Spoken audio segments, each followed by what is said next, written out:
জিএমচিৰ মৰ্মন্তুদ ঘটনা আৰু এই ঘটনা সন্দৰ্ভত মুখ্যমন্ত্ৰী ডক্টৰ হিমন্ত বিশ্ব শৰ্মাই জিএমচিত উপস্থিত হোৱাৰ পিছত জিএমচিৰ যে গাফিলতি সেই কথা মুখ্যমন্ত্ৰীগৰাকীয়ে উল্লেখ কৰিলে।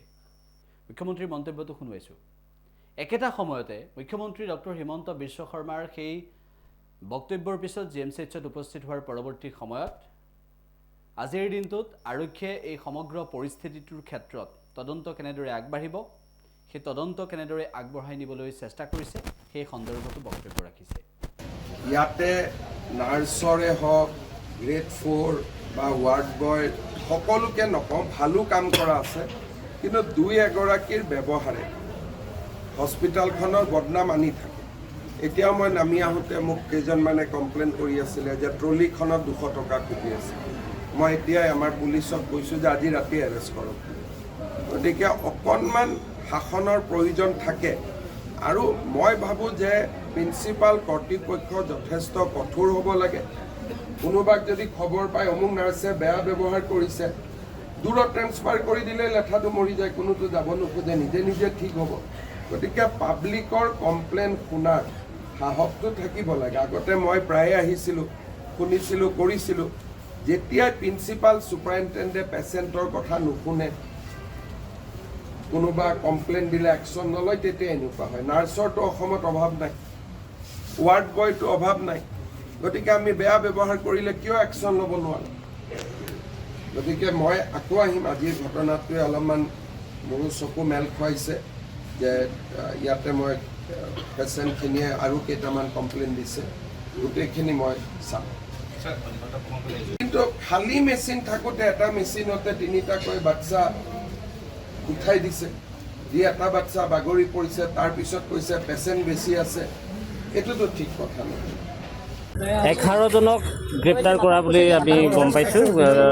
কি হৈছে, কেনেকৈ হৈছে অকণমান হ'ল কি মানে জিএমচিএছত মানে যিটো ঘটনা ঘটিলে তাৰপাছত যোৱাকালি মহামান্য আমাৰ মুখ্যমন্ত্ৰী মহোদয়ে যিখিনি কথা ক'লে সেইটো ওপৰত ভিত্তি কৰি যিবিলাক মানুহে পইচা ডিমাণ্ড কৰে তাৰে এখন এজাহাৰ পোৱা গৈছিলে। সেই এজাহাৰখনৰ ওপৰত ভিত্তি কৰি খবৰটোৰ ওপৰত ভিত্তি কৰি আপোনাৰ 11জন মানুহক এৰেষ্ট কৰা হৈছে আৰু তেওঁলোকক আজি কোৰ্টলৈ প্ৰডিউচ কৰা হ'ব।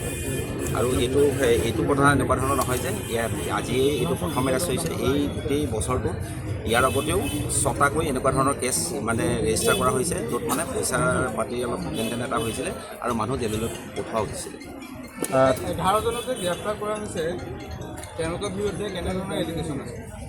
এতিয়া আপোনাৰ এইটো কি কয়, পইচা ডিমাণ্ড কৰা মানে ৰোগীৰ এটেণ্ডেণ্টৰ পৰা, সেইটোৱে মানে সেইটোৱে মানে অভিযোগটো, সেইটো অভিযোগৰ ওপৰত ভিত্তি কৰিয়ে তেওঁলোকক ধৰি অনা হৈছে আৰু আজি আমি কোৰ্টত প্ৰডিউচ কৰিম। জিএমচিএছৰ কৰ্মচাৰী হয় তেওঁলোক জিএমচিএছৰ কণ্ট্ৰেকচুৱেল কৰ্মচাৰী হয়, এজেঞ্চিৰ পৰা নিয়োগ কৰা।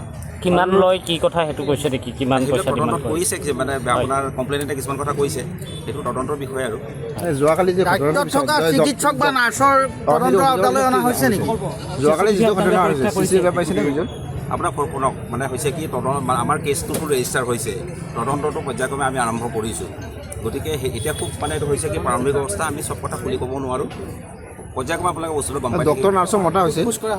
আমাৰ তদন্তৰ প্ৰক্ৰিয়াটো অলৰেডি আৰম্ভ হৈছে, আমি যিখিনি কৰিব লাগে কৰি আছোঁ। ভৱিষ্যতে আপোনালোকে গম পাব। এতিয়া মই গোটেইখিনি কথা CC কেমেৰা ভিজুৱেল মই আপোনাক ক'লোঁ যে মই ডিটেইলছত গোটেইখিনি কথা ক'ব নোৱাৰোঁ। তদন্ত আৰম্ভ হৈছে। কেছ নম্বৰটো আছে আপোনাৰ 140/2025। ডক্টৰ নাৰ্ছ কোনো খালী নাযাব। আপোনাক এটা কথা কৈছোঁ, BNSSত মানে কেনেকৈ তদন্ত কৰিব লাগে গোটেই লিখা আছে, আমি সেইমতে আগবাঢ়ি আছোঁ। আৰু আপোনালোকে আমাৰ আগৰ কেছবিলাকতো দেখিছে আমি তদন্ত কেনেকৈ কৰোঁ। গতিকে এইটোতো আপোনালোকে পৰ্যায়ক্ৰমে গম পাই থাকিব। আৰু কাৰোবাৰ ফুটপুচৰ বাবে মতাৰ সম্ভাৱনা? ফুটপুচত যাকেই কৰিব লাগে তাকেই কৰিছে। আমি হৈছে কি আজি যোৱাকালি কেছটো ৰেজিষ্টাৰ হৈছে, আজি হৈছে প্ৰথম দিন। আজিয়ে গোটেই কথাবিলাক কৈ দিব নোৱাৰোঁ। এই 11জনক যে আপোনালোকে এৰেষ্ট কৰিলে, ইয়াৰ আৰু কোনো লগত আৰু কোনোবা জড়িত আছে নেকি? এতিয়া আমি ফুটপুচটো কৰি আছোঁ। ফুটপুচৰ পাছত যদি ওলাই আৰু ধৰা যাব।